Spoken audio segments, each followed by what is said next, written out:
Hello दोस्तों, स्वागत है आप सभी का हमारे इस यूट्यूब चैनल पर। जैसा कि अभी तक आप सभी ने मेंसुरेशन के 2D के सभी सूत्र देखे थे।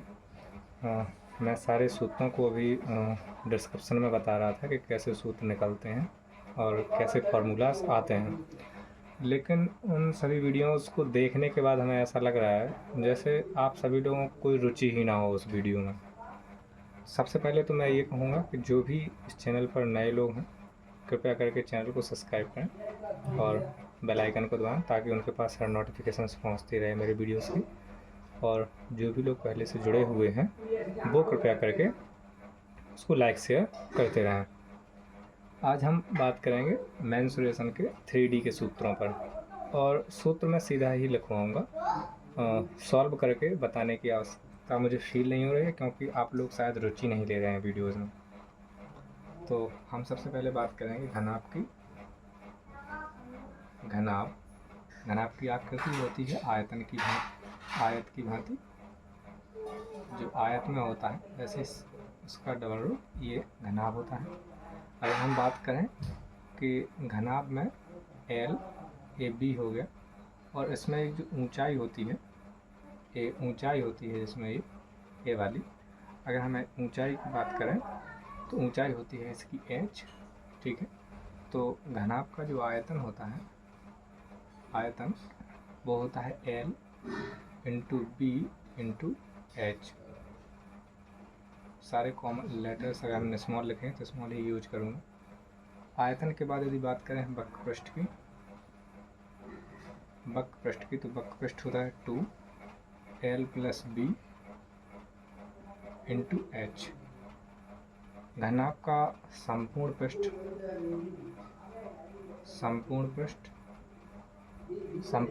का सूत्र होता है 2lb plus B H plus H L. ये होता है संपूर्ण पृष्ठ। इसके बाद अगर हम इसके घनाभ के विकर्ण की बात करें, विकर्ण की, तो इसका विकर्ण होता है अंडर रूट के अंदर L square plus B square plus H square. इसके बाद करेंगे हम घन की। घन होता है वर्ग के आकार में, ये वाला। इसका भी सेम है। घन का आयतन की बात करें यदि हम, तो घन का आयतन होता है ए क्यूब। इसका वक्र पृष्ठ की बात करें तो ये होता है 4a स्क्वायर। अगर बात करें हम संपूर्ण पृष्ठ की,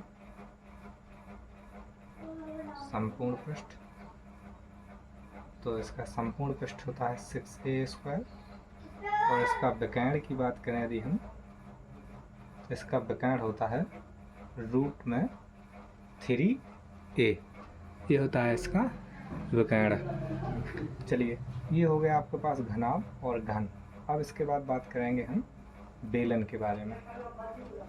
बेलन की आकृति होती है इस तरीके से।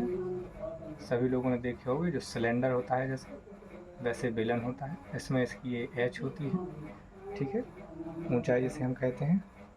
और ये आपकी त्रिज्या रहती है एक वृत्तानुकार के तरीके। तो हम कहेंगे कि बेलन का आयतन, तो बेलन का आयतन होता है पाई आर स्क्वायर एच। बेलन का वक्र पृष्ठ की बात करें यदि हम, तो होता है 2 पाई आर एच। इसके बाद बेलन का संपूर्ण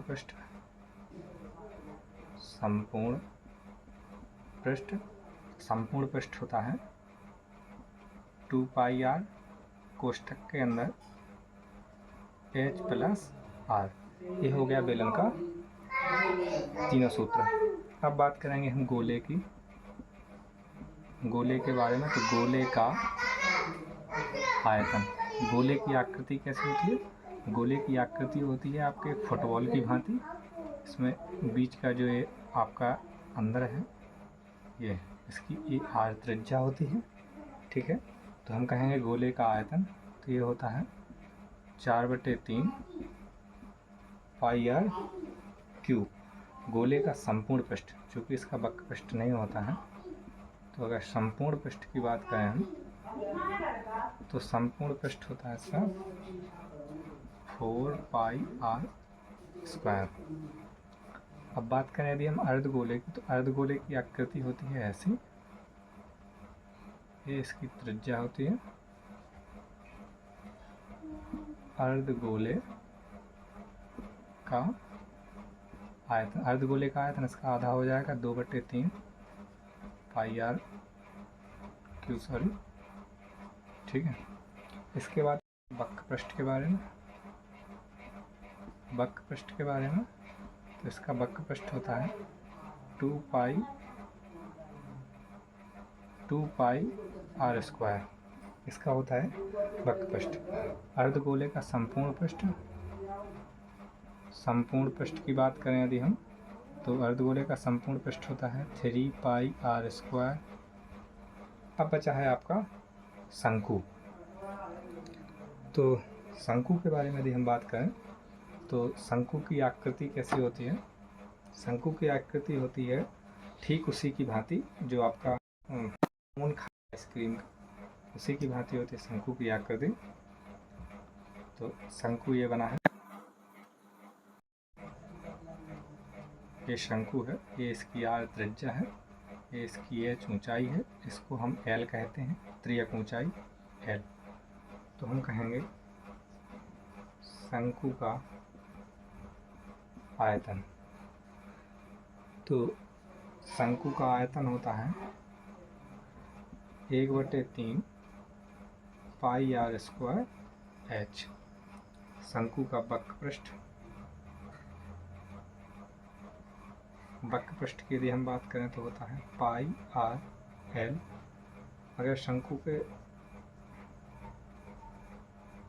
संपूर्ण पृष्ठ की बात करें यदि हम, संपूर्ण पृष्ठ होता है पाई आर एल प्लस के आर। ये आपके घनाभ, घन, बेलन, गोले का, अर्धगोले और शंकु, कुल मिला के ये आपकी मेंसुरेशन 3D के तीन चीज़ें, जो 6 चीज़ों का संपूर्ण सूत्र आपको हम लिखवा चुके हैं।